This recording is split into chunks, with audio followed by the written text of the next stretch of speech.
അപ്പൊ ഇങ്ങോട്ട് ക്ഷണിക്കാതിരിക്കുന്നത് ക്ഷണിച്ചെന്തിനാണെന്നാ ചോദിച്ചത്?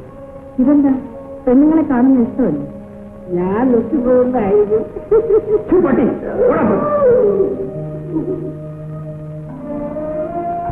ഞാൻ അങ്ങോട്ട് കയറി ആർക്കും മുഖം കൊടുക്കാറില്ല. നിന്റെ മുഖം കാണാൻ പലരും വരുമായിരിക്കും. പക്ഷെ അക്കൂട്ടത്തിൽ എന്നെ കണക്കാക്കരുത്. അങ്ങനെ കണക്കാക്കിയിരിക്കില്ല. ഞാനങ്ങോട്ട് ആളെ അയക്കുന്നു. ദിവാൻ പേഷ്കാർ വന്നാൽ പോലും തിരിഞ്ഞു നോക്കാത്തവളാണ് ഞാൻ. പിന്നെ പരമേശ്വരനെ കണ്ടപ്പോൾ ഞാൻ അറിയാതെ ഇഷ്ടപ്പെട്ടു പോയി. എടുക്കണി കയ്യ്. നിനക്ക് സർവാധികാരികളും പ്രമാണിമാരും ഒക്കെ കാണും. നീ ഒന്ന് ചിരിച്ചാൽ അവനൊക്കെ പട്ടികളെ പോലെ പാലാക്കും. പക്ഷെ എന്നെ അതിന് കിട്ടില്ല. ഞാൻ വെള്ളായണി പരമുവാണ്. ഓർമ്മയിൽ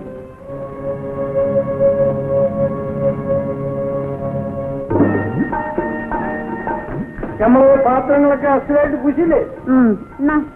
പാത്രത്തിന്റെ കൂടെ അച്ഛന്റെ വടി എന്തിനാ പൂശിയത്? പ്രമാണി എങ്ങനെ വഴിയല്ലേ? അതും വയസ്സായി കാണും. മൂപ്പരുടെ തലമുടി പോലെ അതോട്ട് വെളുത്തിരിക്കട്ടെ. നമ്മൾ അച്ഛൻ കണ്ട ഓടിക്കും. ഓടാൻ തയ്യാറായിട്ടാണ് നമ്മൾ വന്നിരിക്കുന്നത്. അതെന്താ? നമ്മൾ വന്നത് ലക്ഷ്മിക്കുട്ടിയോട് രഹസ്യം പറയാനാണ്. എന്ത് രഹസ്യം? പരമോളൻ ഇന്ന് രാത്രി കുഞ്ഞിനെ കാണാൻ ആ കുളക്കള ഇവിടെ കാത്തു നിൽക്കും. തോറ്റം പോയിട്ട് കേൾക്കാനാണെന്ന് പറഞ്ഞ് ഞങ്ങൾ വന്നാ വരുമോ? ആർക്കും അറിയരുത്. ഇല്ല, പരമശേഷനോട് തീർച്ചയായും വരാൻ പറയണം. അത് നമ്മളെ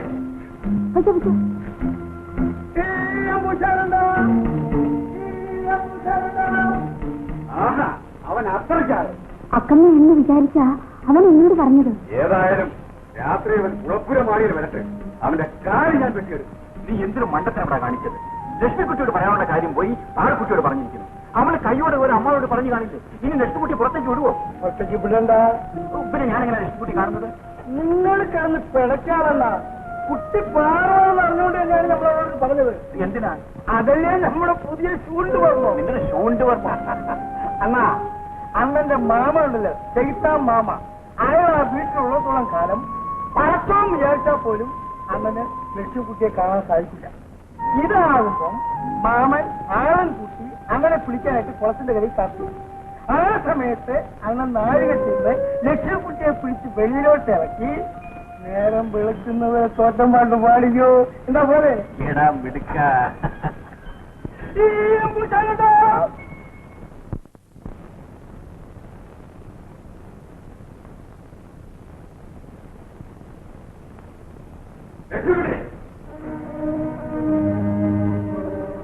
നീ ഉടുത്തറിയും കൊണ്ട് എങ്ങോട്ടായി പുറപ്പാട്? രാമചക്കന്റെ കൂടെ മുടിപ്പുറയിൽ തോറ്റം പാട്ട് കേൾക്കാൻ പോവുക. നീ പോണ്ട. നല്ല പാട്ടുകാർ വന്നിട്ടുണ്ടെന്നാണ് കേട്ടത്. ഞാൻ ഒന്ന് പൊയ്ക്കോട്ടെ സാർ. നിനക്ക് പോയാ തീരൂ അല്ലേ?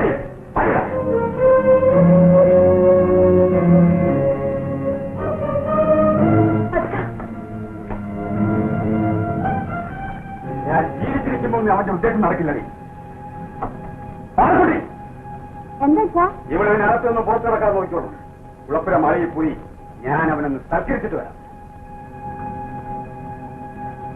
അപ്പച്ചി അരക്കവട്ടുകിട നന്നായിട്ട് ഉറങ്ങിക്കോ. പാറുക്കുട്ടി, എന്റെ പൊന്നു പാറുക്കുട്ടിയല്ലേ, ഒന്ന് തുറക്ക പാറുക്കുട്ടി. അച്ഛൻ മടങ്ങി വന്നിട്ട് അതിരാവിലെ തുറന്നു വിടാം.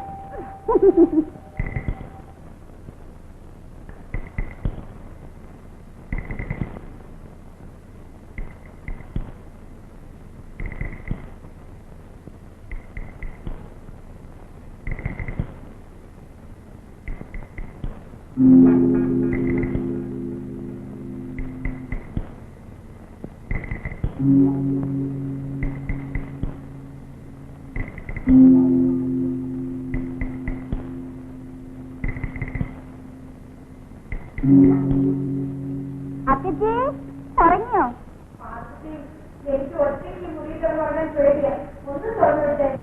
അത് മാത്രം വേണ്ട, പേടിക്കാതെ കിടന്ന് ഉറങ്ങിക്കോ. ഞാനിവിടെ തന്നെ ഉണ്ട്.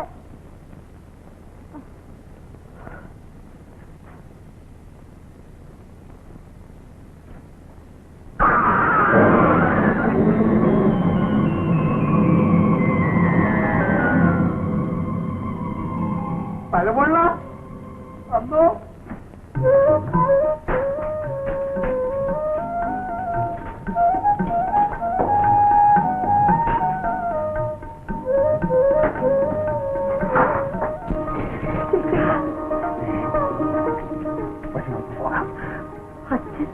അച്ഛൻ കുളപ്പുരവാദിക്കൽ എന്നെ കാത്തു നിന്ന് പൊതുകടി കൊള്ളുകയാണ്.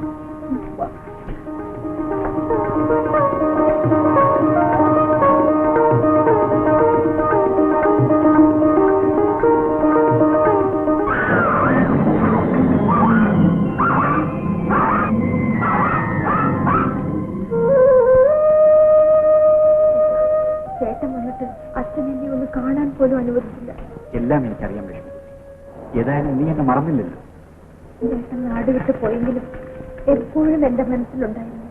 എന്റെ പേരിൽ നിന്റെ അച്ഛൻ നിന്നെ വളരെയധികം ഉപദ്രവിച്ചുവെന്ന് എന്റെ അമ്മ പറഞ്ഞു. അതിനൊന്നും എനിക്ക് വിഷമമില്ല. ചേട്ടനെ ഒന്ന് കാണാൻ കഴിഞ്ഞല്ലോ, അത് മതി. ലക്ഷ്മിക്കുട്ടി, നോക്ക്, നീ എന്റെ മുറപ്പെണ്ണാണ്. ആരൊക്കെ എതിർത്താലും നിന്റെ വീട്ടിൽ വന്ന് നിനക്ക് പുടവതെന്ന് ഞാൻ വിളിച്ചോണ്ട് പോകും. നീ എന്റെ കൂടെ വരാൻ തയ്യാറാണ്? ഞാൻ ജീവിച്ചിരിക്കുന്നത് ചേട്ടന് വേണ്ടി മാത്രമാണ്. ലക്ഷ്മിക്കുട്ടി, ഞാൻ പേടിച്ച് കിടങ്ങിപ്പോയി.